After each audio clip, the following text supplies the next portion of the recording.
There's a quiet kind of person who doesn't always fit easily into the noise of the world. They listen more than they speak. They watch the way light falls across a room and think about how time moves, how everything is always changing.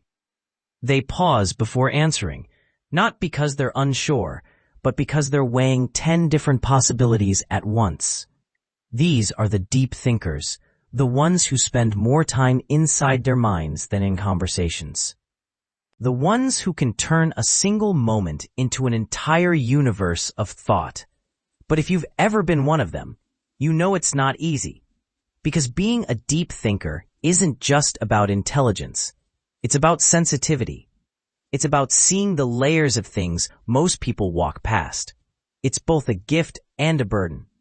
And to understand deep thinkers, you have to understand the tension between their inner world and the outer one.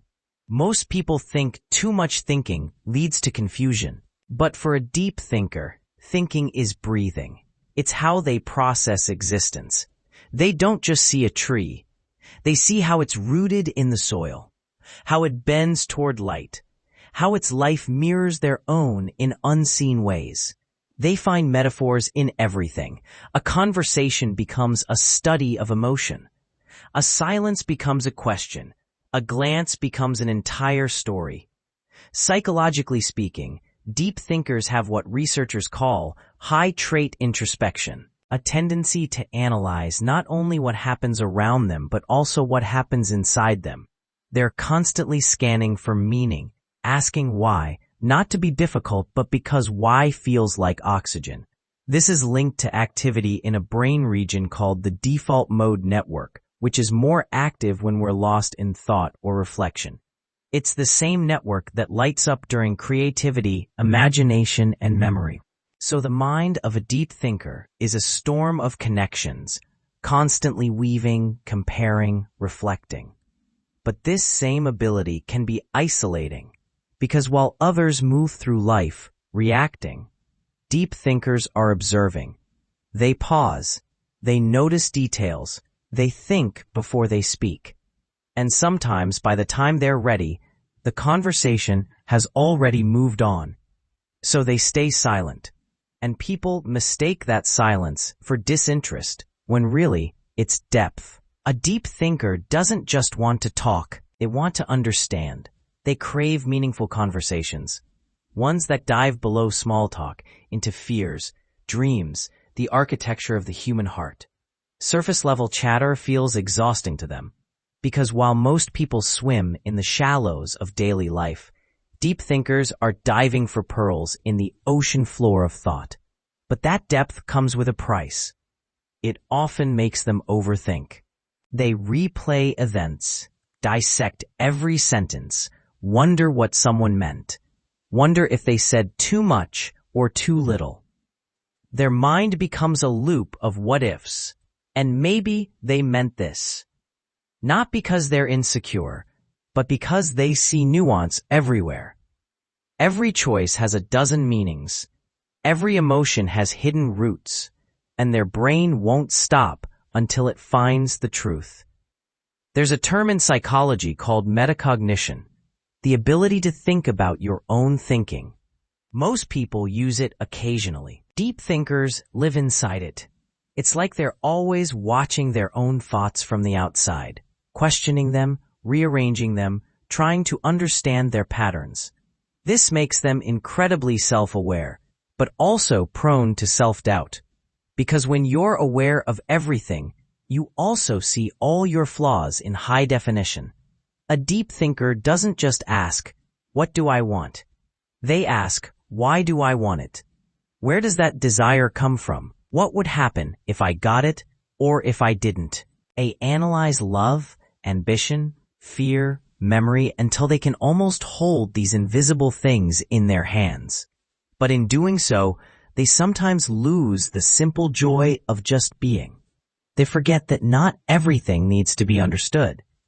Some things are meant to be felt.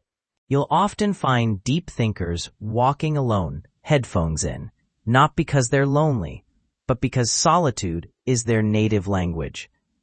They need space to breathe, to process, to untangle thoughts that others don't even know exist. They are people who can feel deeply while appearing calm. Their emotions move like quiet waves beneath the surface, unseen but powerful. They might sit in a cafe staring at nothing, but inside their head, they're replaying the moment they sent something 10 years ago and wondering what it revealed about who they were then. This isn't self-punishment, it's analysis. Deep thinkers don't judge themselves as much as they try to map themselves. They're trying to draw the geography of their own mind to know where each feeling lives, and that can make them appear detached from reality, when in truth they're simply trying to see it from every possible angle. One fascinating thing about deep thinkers is that they often experience what psychologists call existential thinking. That's when you don't just wonder about your life, but about life itself, about time, purpose, morality, consciousness. Questions that don't have easy answers, and that's what sets them apart from ordinary overthinkers. Overthinking is worrying about the future. Deep thinking is questioning reality itself. It's the difference between anxiety and awareness. But here's where it gets paradoxical. The same mind that can see patterns in everything can also create illusions that don't exist. Because when you think deeply, you can connect anything to anything. And sometimes that web becomes a trap. They might read too much into silence, assume meaning where there is none, or turn simple things into philosophical puzzles that never resolve. It's like having a microscope that's too powerful. You start seeing things that weren't meant to be seen so closely. Still, it's that same depth that makes them incredibly creative. Many of history's most influential thinkers, Einstein, Da Vinci, Jung, were deep thinkers. They saw the invisible threads that connect ideas. They looked at problems from angles no one else did. Because when your mind never stops asking why, you eventually stumble upon answers that others miss. But in modern society, deep thinking isn't always celebrated. We live in a world that rewards speed, productivity, and certainty. Pausing to reflect can look like hesitation. Silence can look like weakness. Complexity can look like confusion. So, deep thinkers often learn to hide their depth to fit into a world that moves faster than their mind does. They nod along in conversations, even when they disagree. They smile politely while their thoughts wander galaxies away. And after everyone leaves, that's when their real dialogue begins, inside their own head. There's a loneliness in that kind of inner life because deep thinkers often crave connection, but only the kind that feels real. And genuine connection requires vulnerability. But not everyone wants to dive that deep, so deep thinkers stay guarded. They become selective, observing quietly until someone shows signs of depth too. Only then do they open the door, and when they do, it's not halfway, it's all the way. They'll tell you their fears, their hopes, the things they don't even tell themselves out loud because deep thinkers don't do halfway hearts. But that vulnerability can backfire because when you see the world in shades of gray, you expect others to as well. You assume people mean what they say, that honesty is the baseline. But not everyone operates from that depth. So when reality doesn't align with their expectations, it hurts more. Not because they're fragile, but because they've invested so much meaning into everything. To a deep thinker, even a small betrayal feels cosmic. Even a brief kindness can restore their faith in humanity. Everything matters. And that's the double-edged sword. For deep thinkers, every thought is alive, every emotion echoes. They can't numb themselves even when they want to. They feel the weight of things that others overlook. The way a stranger avoids eye contact. The way laughter fades when the moment's over. The way people promise forever while already thinking of tomorrow. They don't just see what is, they see what could have been. There's a theory in psychology called depth processing, the tendency to encode experiences with rich meaning and emotional associations. This means that when deep thinkers remember something, they don't just recall facts. They recall how it felt, what it symbolized, what it might have meant. So they carry memories not as moments, but as entire ecosystems of feeling. That's why nostalgia hits them harder. It's why they can listen to a song and suddenly be back in a version of themselves that doesn't exist anymore. But this isn't just emotional intensity. It's the way their brain is wired. Studies show that people who engage in reflective and abstract thinking have stronger neural connections between the emotional and analytical parts of the brain. They literally think and feel at the same time. That's why they can't just turn off their thoughts. Their emotions are woven into their logic. To them, feeling is thinking, and sometimes that makes them misunderstood. People might call them distant or dramatic or too complicated.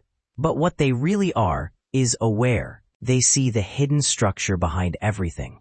How fear disguises itself as anger. How love hides behind pride. How people project what they can't accept. And once you see that deeply, it's hard to unsee it. It's hard to live simply when you've realized how complex everything is. Deep thinkers often struggle to be present, not because they don't want to be, but because their mind exists in timelines. They replay the past, analyze the present, and imagine 100 versions of the future all at once.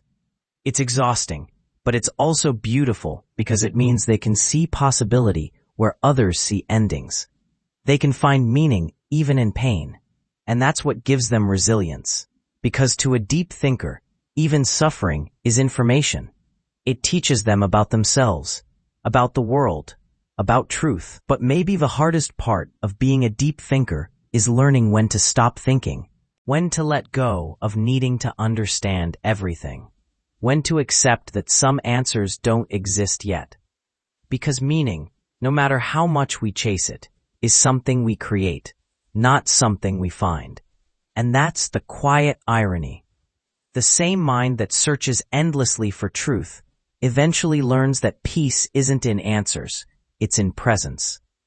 It's in sitting beneath a sky that doesn't explain itself, but still feels infinite. It's in learning to live with questions and still feel complete. Because maybe that's the final stage of deep thinking. Not knowing more, but needing less. Not analyzing everything to death, but understanding that depth isn't about drowning in thought. It's about seeing clearly enough to float. You can usually recognize a deep thinker not by what they say, but by the spaces between their words. That pause before they speak, where their mind is filtering through layers of thought, isn't hesitation, it's precision. They're searching for the truest version of what they mean, because words matter to them. They understand how language shapes reality, how a sentence can heal or harm. And so they speak carefully, sometimes too carefully, which can make others think they're shy or withdrawn. But the truth is, they're listening to everything. The tone, the subtext, the silence between sentences. Because to them, communication isn't just about what's said, it's about what's felt. Psychologically, this kind of awareness is tied to high empathy and pattern recognition. Deep thinkers are constantly reading emotional data. They notice micro-expressions, subtle changes in voice, tiny shifts in energy that reveal what someone's not saying out loud. That's why they can often sense when something is wrong, even when no one else can. It's not magic, it's attentiveness. They process the world like a detective of emotion, scanning for patterns that others overlook, but this kind of mind comes with a strange side effect. When you can see through things, it's hard to stay blind. You start noticing inconsistencies. How people say one thing and do another. How society glorifies happiness while hiding its pain. How perfection is an illusion we're all taught to chase. And once you start seeing that clearly, it changes how you relate to the world. You stop craving surface validation. You crave truth instead. That's why deep thinkers are often drawn to art, philosophy, writing, or solitude. Not because they're avoiding life, but because they're trying to understand it. They need spaces where their minds can stretch without judgment. They find comfort in books, in music, in long walks where thoughts can unfold freely. They might not talk much, but when they do, it's with intention. They prefer conversations that awaken something, ideas that linger after the words are gone. But, for all their insight, deep thinkers struggle with something profound: mental noise. Their thoughts don't stop. It's like standing in front of 10 radio stations, all playing at once, each broadcasting a different frequency of memory, idea, and question. Even when they try to rest, their brain keeps rewinding, rewriting, predicting. And while most people can distract themselves with noise, deep thinkers drown in silence. Because silence amplifies everything inside. This often leads to what psychologists call rumination, the repetitive focus on problems, feelings, or mistakes. For many deep thinkers, it's not about being negative. It's about seeking resolution. Their mind wants closure, wants to understand, wants to make sense of contradictions. But not every question has an answer, and learning that can be one of their hardest lessons. There's a story about a philosopher who once said, "I think, therefore I am." It sounds profound, but for a deep thinker, it's almost a curse, because thinking confirms their existence, but it can also consume it. They can think themselves into corners, analyzing love until it feels mechanical, studying fear until it becomes predictable. They can know so much about emotion that they forget to feel it. And sometimes the most difficult thing for a deep thinker to do is to simply experience life without dissecting it. But when they learn that balance, when they allow thought to serve feeling instead of replacing it, they become extraordinary. Because deep thinkers at their best are bridges. They connect logic with empathy, intellect with intuition. They can analyze pain and still hold compassion for it. They can see the flaws in humanity and still choose to love it. That's rare. That's wisdom, not just intelligence. A deep thinker doesn't see people as good or bad. They see them as stories. They understand that everyone is shaped by unseen battles, by experiences that left marks invisible to the eye. So they forgive easily, but they forget rarely. They may let go of people, but not the lessons those people taught them. They carry those lessons quietly, turning them over in their mind like stones smoothed by time. If you've ever wondered why deep thinkers often seem melancholy, it's not sadness, it's awareness. It's the understanding that beauty and loss are always intertwined, that everything we love eventually changes form. It's the acceptance that joy and grief are two notes in the same song.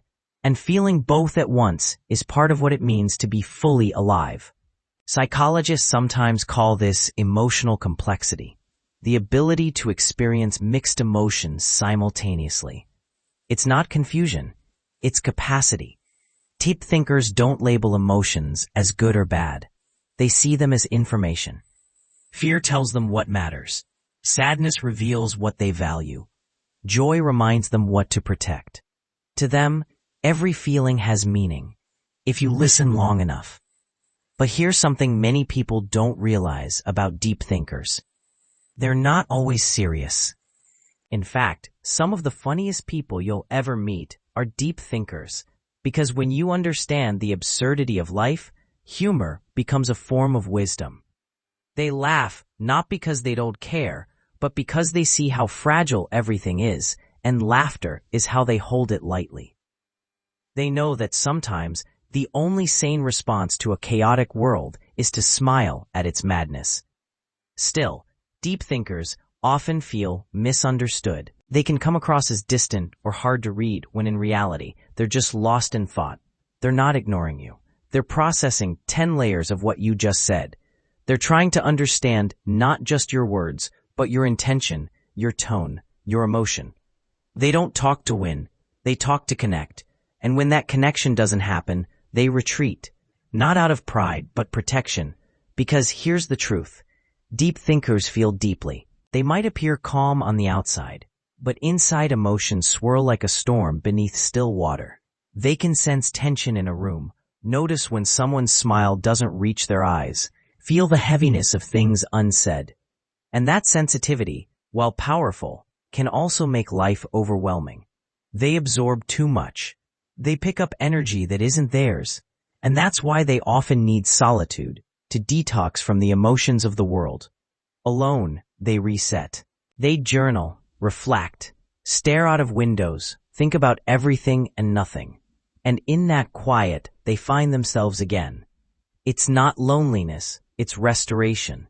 Because for a deep thinker, solitude is where clarity lives. It's where the noise fades and they can finally hear the quiet truth inside them. But deep thinking without grounding can become a spiral. So, the healthiest deep thinkers learn to anchor themselves in reality. They practice mindfulness, creativity, or service, something that connects their inner world to the outer one. Because without expression, thought becomes heavy. They learn to translate their reflections into something tangible. A piece of art, a poem, a conversation that heals. They realize that the purpose of thinking isn't to escape life, but to enrich it. One of the most beautiful things about deep thinkers is that they rarely accept things at face value. They question the systems, the traditions, the assumptions that people follow blindly, and while that can make them seem rebellious, it's actually compassion because they care enough to ask, why do we do this? Does it still make sense? Is there a better way? Their curiosity is an act of love for truth. And yet this same curiosity can make life more complicated, because when you see multiple perspectives, it's hard to take sides. You understand everyone, and so you feel everything. You see how hurt people hurt others, how no one is purely right or wrong, and suddenly the world feels too intricate for simple answers. That's the burden of empathy. It makes judgment impossible. And it's why deep thinkers often feel out of place in a world that prefers certainty to truth. But that's what makes them rare. In an age of instant opinions, deep thinkers hesitate, not because they don't care, but because they care too much to speak without thought. They know that words have weight. They know that complexity matters. And they know that sometimes silence says more than sound ever could. If you love a deep thinker, you'll notice they value understanding more than agreement. They don't need you to think like them. They just want you to think with them. To question, to wonder, to explore life's mysteries side by side. Their love language is curiosity. Their affection is shown in attention, in remembering small details, in asking how you really are, in seeing you beyond your words. But they also need patience, because deep thinkers move slowly when it comes to trust. They don't open easily. They test the depth of people's intentions the same way they test their own thoughts.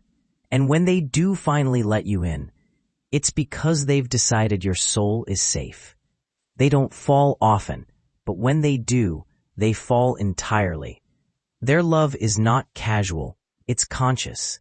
There's something profoundly human about the way deep thinkers exist. They remind us that life isn't meant to be skimmed, that silence can be sacred, that not every moment needs to be filled with noise or certainty. They remind us that mystery has its own kind of beauty, that asking questions is not a weakness, it's wonder. In the end, the psychology of deep thinkers reveals something about all of us, that every person somewhere inside has the capacity to think deeply, to look beyond distraction and face themselves honestly. We just forget in the rush of life how powerful stillness can be. Maybe that's why deep thinkers exist, to slow the world down a little, to remind us that thought, when done with intention, is an act of love. Because thinking deeply isn't just about understanding the world. It's about cherishing it. It's about standing in awe of how complex we are, how fleeting time is, how beautiful imperfection can be. So if you're a deep thinker, don't apologize for your silence. Don't shrink your thoughts to fit smaller conversations. The world needs minds like yours. People who can see the invisible, question the obvious, and find meaning in the mundane. You might not always fit in, but you were never meant to. You were meant to see through, to turn chaos into clarity, noise into insight, moments into meaning. Because deep thinking isn't just a way of understanding life, it's a way of honoring it. And while the world moves fast, you have something it often forgets. Depth. And depth in a shallow world is its own kind of light.